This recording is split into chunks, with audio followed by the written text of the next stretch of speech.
வணக்கம் news time நேயர்களே, நான் இப்பொழுது சொல்லப்போவது ஒரு கதை. மதுரைக்கு பக்கத்தில் தோரிமான் என்கிற ஒரு இடம் இருக்கிறது.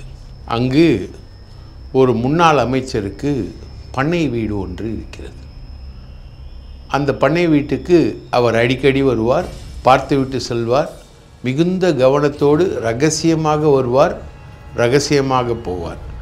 அவர் வருவதும் போவதும் யாருக்கும் தெரியாது. அந்த பண்ணை வீட்டுக்கு ஒரே ஒரு வாட்ச்மேன். அந்த வாட்ச்மேனிடம் மட்டும் பேசிவிட்டு செல்வார். அந்த வாட்ச்மேனை நன்றாக கவனித்து கொள்வார். ஏன் இவர் இந்த பண்ணை வீட்டிற்கு அடிக்கடி வருகிறார், ஒன்றும் பேசாமல் செல்கிறார், ரகசியமாக இவர் வருவதன் காரணம் என்ன என அவரை வழியில் பார்ப்பவர்கள் பேசிக்கொள்வார்கள். பேசியே புகழ்பெற்ற அந்த அமைச்சர் ஏன் யாரிடமும் பேசாமல் செல்கிறார் என்கிற கேள்வி பலருக்கு எழுந்து வந்தது.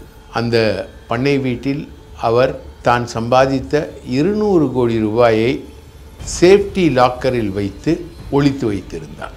சமீபத்தில் நடைபெற்ற முருகன் மாநாட்டிற்கு அவர் சென்றதனால் அந்த பண்ணை வீட்டில் எந்த அசைவும் இல்லாமல் இருந்தது.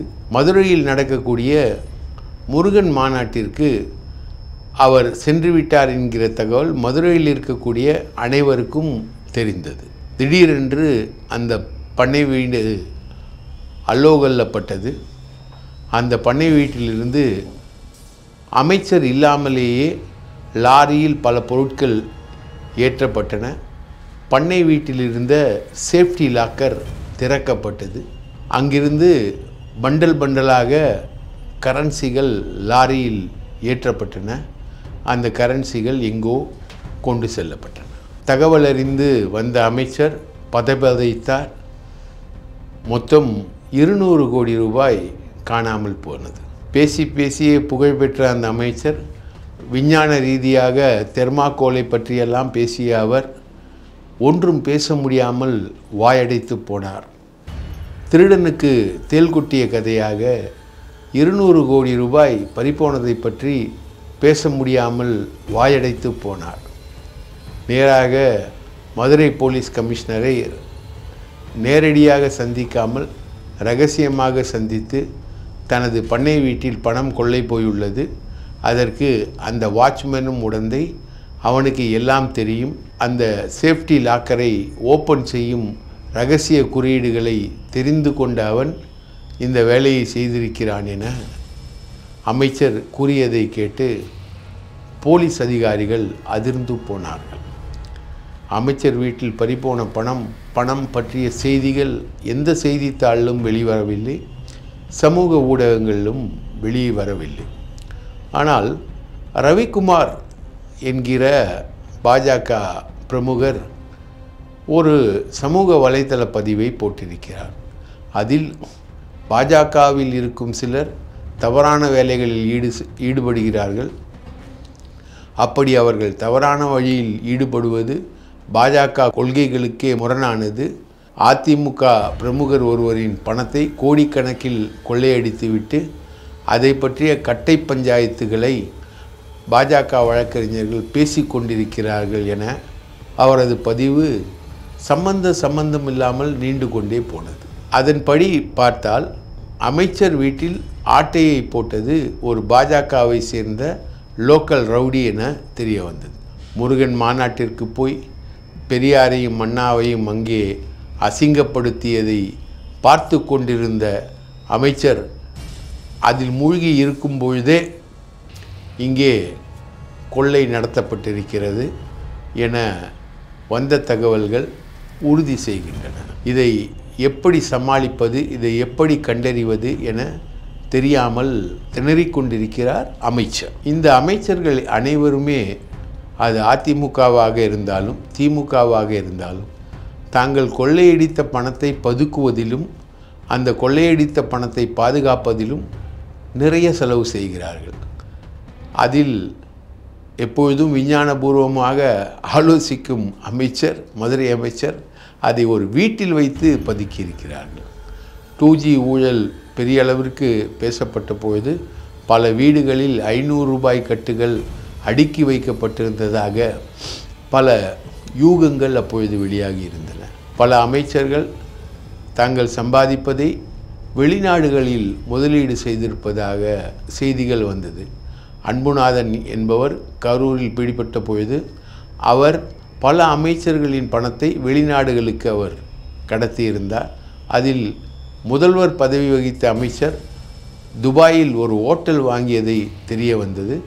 அந்த விவரத்தை பெற்ற சசிகலா அந்த ஓட்டலை எழுதி வாங்கினார் என்பதும், அந்த டாக்குமெண்ட்டுகள் எல்லாம் கொடநாட்டில் ஒளித்து வைக்கப்பட்டதும், மறுபடியும் கொடநாட்டில் கொள்ளையடிக்கப்பட்டு அந்த டாக்குமெண்ட்டுகள் திரும்பி எடுக்கப்பட்டன. இப்பொழுது இருக்கக்கூடிய அமைச்சர்கள் பலர் பாஜகவின் தயவை நாடி பாஜக தலைவர்களுக்கு அள்ளி கொடுத்து இந்த ஊழல் பணத்தை, இப்பொழுது நடைபெறும் ஊழலின் பணத்தை பாதுகாப்பதற்கு முயற்சி செய்கிறார்கள். ஒருவர் லண்டனிலேயே 21,000 கோடி ரூபாய்க்கு ஓட்டல் ஒன்றை வாங்கி வைத்திருக்கிறார். மணல் கடத்தலில் ஈடுபடக்கூடிய புள்ளி ஒருவர். பல அமைச்சர்கள் பாஜக தலைவர்களோடு நெருக்கமாக இருந்து தாங்கள் சம்பாதித்ததை பாதுகாப்பதில் இப்பொழுது பிஸியாக இருக்கிறார்கள்.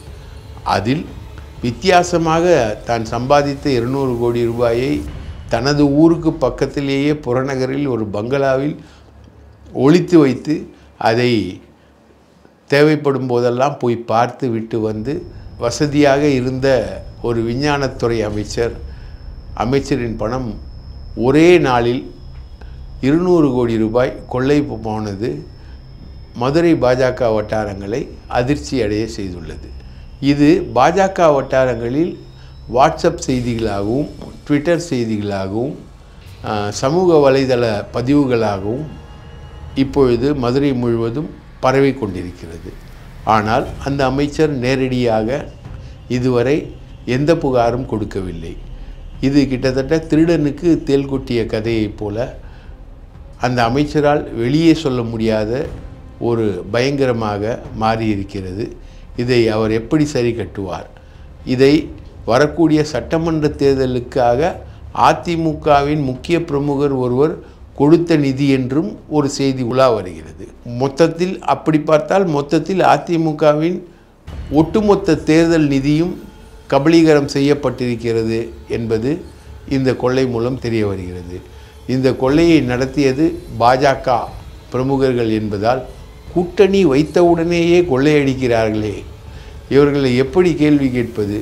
இன்னும் கூட்டணி முழுவதும் உறுதியாகி தேர்தலில் நிற்கக்கூடிய சமயங்களில் இந்த பாஜக பிரமுகர்கள் என்ன செய்வார்கள் என ஒட்டுமொத்த அதிமுகவுமே இந்த செய்தியை கேட்டு பதபதைத்து வருகிறது. இன்னொரு அதிமுக அமைச்சர் அதிமுகவையே இரண்டாக்குவதற்காக பல மீட்டிங்குகளை போட்டு கொண்டிருக்கிறார் என்கிற செய்தி வருகிறது.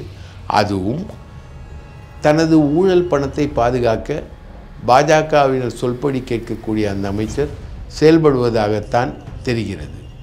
இப்படி பல வழிகளில் ஊழல் செய்த அமைச்சர்கள் தங்கள் பணத்தை பாதுகாக்கிறார்கள். அதில் நெல்லுக்கு பாயும் நீர் கொஞ்சம் புல்லுக்கு பாய்வது போல சேதாரங்களும் அதில் ஏற்படுகின்றன. திருட்டு பணத்தில் ஏற்படும் சேதாரத்தை எப்படி சரி செய்வது என்பதற்கான மெக்கானிசம் தெரியவில்லை. எப்படி அணையில் இருக்கும் நீர் ஆவியாகாமல் தடுப்பதற்காக தெர்மாக்கோல்களை போட்டு பாதுகாக்கலாம் என கண்டுபிடித்தார் ஒரு அதிமுக அமைச்சர். அதுபோல் இந்த திருட்டு பணத்தை பாதுகாப்பதற்கு ஏதாவது தெர்மாக்கோல்கள் இருக்கிறதா என ஆராய்ச்சி மதுரையில் வேகமாக நடந்து கொண்டிருக்கிறது. நன்றி, வணக்கம்.